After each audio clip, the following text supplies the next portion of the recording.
Nizamabad. I have completed my graduation in CMR College of Engineering and Technology in the year of 2023. I have joined in this institute PySpiders Dilsukhnagar in the month of December, and now I have placed an associate software developer with their package of 3 LPA. Can you share the interview experience? Yes, sir. I have gone through 4 rounds. First round is online test. It consists of 40 MCQs and 1 coding question. And second, third rounds are based on technical round.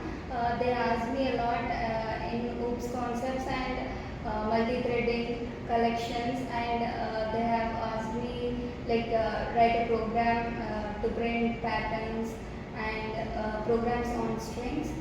And coming to fourth round, it is a meeting, a casual meeting with the CEO of that company. Thankful to PySpiders Dilsukhnagar, and I want to share you something that presentation, mock interviews, grooming are helped me a lot to crack this interview. I'm very much thankful to HRs and faculty over here. They helped me a lot to crack this interview. Okay, we are happy with your feedback. Okay, best of luck. Have a bright future. Congratulations. Thank you, sir.